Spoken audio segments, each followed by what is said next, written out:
நீங்க என்ன பண்ணீங்க தெரியுமா? நேற்று சாம் டேனியல் சீனியர் ஜேர்னலிஸ்ட் நம்மளோட கலீக் அவர் பேசிட்டு வர்றாரு. அவர் தோல்ல துண்டை போட்டு இழுத்துட்டான் கொடுத்தாங்க. லைவ் இருக்கு எல்லா வீடியோலையும் நீங்க பாத்தீங்கல்ல.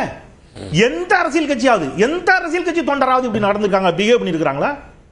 அவரை சுத்தி நின்று கத்துறான், ஆடுறான். நீங்க எப்படி உருவாக்கி வச்சிருக்கீங்க? நான் திருப்பி சொல்றேன், அரசியல் மயப்படுத்தப்படாத வெறும் ரசிகர் கூட்டமாக ஒரு கூட்டத்தை சகோதரர் விஜய் வைத்திருக்கிறார்கள். முதல்ல நீங்க அதெல்லாம் சரி பண்ணுங்க. அது இனிதானே நடக்கும்.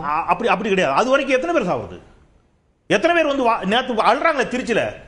இன்னைக்கு அன்பில் மகேஷ் சொல்லியிருக்கிறார், பள்ளிக்கல்வித்துறை அமைச்சர் சொன்னதை வாசிக்கிறேன். சையது முர்துசா பள்ளியோட மேற்கூரையை உடைத்து கழிவறையை வீணடிச்சுட்டு போயிருக்கிறாங்க. நீங்க நல்லா வாங்க, என்ஜாய் பண்ணி உங்க தலைவரை கொண்டாடுங்க. அரசு சொத்துக்களை சேதப்படுத்தணுமா, அரசு பள்ளிகளை சேதப்படுத்தணுமா? இது ஒரு இடத்துல இல்ல. நான் திருப்பி சொல்றேன், வள்ளுவர் கோட்டத்தில் ஆர்ப்பாட்டம், சென்ட்ரல் மீடியன் ஃபுல்லா உடைச்சிட்டாங்க. இப்ப ஏர்போர்ட்ல முழுக்க வந்து பேரிகார்டை உடைச்சு நாஸ்தி பண்ணிட்டாங்க. போர்க்களம் அவங்க கட்சி தலைவர் பேனரை கிழிச்சு தூக்கி தூரப்பட்டாங்க.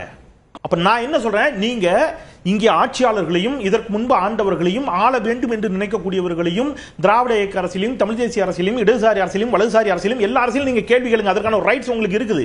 அதற்கு முன்பாக ஒரு அழகான பக்குவப்படுத்தப்பட்ட அரசியல் மேம்படுத்தப்பட்ட ஒரு இளைஞர் கூட்டத்தை உருவாக்குங்க. ஒரே ஒரு